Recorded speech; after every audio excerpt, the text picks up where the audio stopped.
नमस्कार साथियों, मंतव्य मंथन विचारों की क्रांति के मंच पर आप सभी का हार्दिक स्वागत और अभिनंदन करता हूं। आज का यह मंच एक विचार आपके समक्ष लेकर आया है कि आत्मविश्वास प्रबल कैसे रखें, यानी कि खुद पर विश्वास कैसे बनाएं। साथियों, यह हम सब जानते हैं, अगर हम भीतर से मजबूत हैं तो कोई भी बाहरी परिस्थिति हमें तोड़ नहीं सकती। लेकिन यदि स्वयं पर विश्वास ही नहीं है तो कोई शक्ति हमें आगे नहीं बढ़ा सकती। यह भली बात जान। इसको कैसे सरलता से समझें, एक छोटी सी लघु कथा मैं आपके बीच रख रहा हूँ। और गुरुकुल की कहानी है कि एक शिष्य बहुत कमजोर था और वो वहां सीखने गया था कि शस्त्र कैसे चला जाए।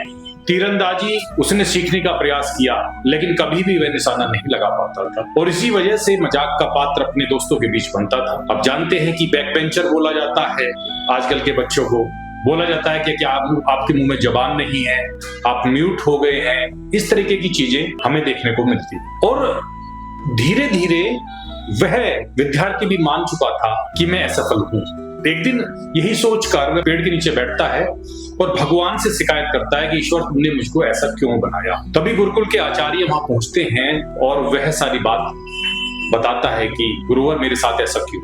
गुरुवर अपनी हथेली पर एक बीज रखते हैं और उस बीज को वहीं बो देते हैं।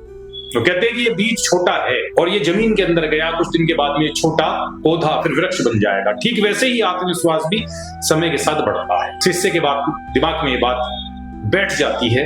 वह शिष्य बार बार गिरता और उसका मजाक बनता और वो कहता, मैं गिरा हूं, हारा नहीं हूं, उठूंगा और फिर आगे बढ़ूंगा। धीरे धीरे उसकी लगन ने उसको सर्वश्रेष्ठ बनाया। और गुरु बोलते हैं और अन्य शिष्य भी होते हैं कि बेशक ये शरीर से कमजोर है, लेकिन इसका आत्मविश्वास एक चट्टान की तरह है। ऐसा ही उदाहरण हमारे पूर्व राष्ट्रपति एपीजे अब्दुल कलाम साहब का भी है। एनडीए में चयन के लिए वो उत्तराखंड पहुंचते हैं, देहरादून पहुंचते हैं, लेकिन सिलेक्शन नहीं होता तो वो टूट जाते हैं। वो जीवन समाप्त करने का उनका मन में विचार आता है, पर एक साधु ने उन्हें समझाया, ईश्वर ने तुम्हें किसी और बड़े कार्य के लिए चुन रखा होगा, आप परेशान ना हो, मेहनत करें। वह उस युवक की दिमाग में ये बात आती है और वो समझ जाता है और वो जाकर मेहनत करता है और वो भारत का राष्ट्रपति और वैज्ञानिक यानी कि मिसाइल मैन के नाम से उसको जाना जाता है। और साथियों, स्वामी विवेकानंद जी भी यही कहते हैं, सबसे पहले आपका मजाक बनेगा, फिर आपका विरोध होगा और अंत में आपको स्वीकार कर लिया। और मैं भी हमेशा कहता हूं कि चलो उस दिशा में मुड़ जाते हैं जहां से यू टर्न ले आते हैं। टूटा ऊंचा नीचा क्या पथरीला रास्ता, टूटा ऊंचा नीचा क्या पथरीला रास्ता, नहीं, उस दिशा पर कम ही जाते हैं लोग। तो साथियों, खुद पर विश्वास रखिए, क्योंकि जो अपने ऊपर यकीन रखता है वह दुनिया को जीतने की ताकत रखता है। तो साथियों, ये विचार आप भी कीजिए कि आत्मविश्वास प्रबल बनाना स्वयं के लिए कितना फायदेमंद है।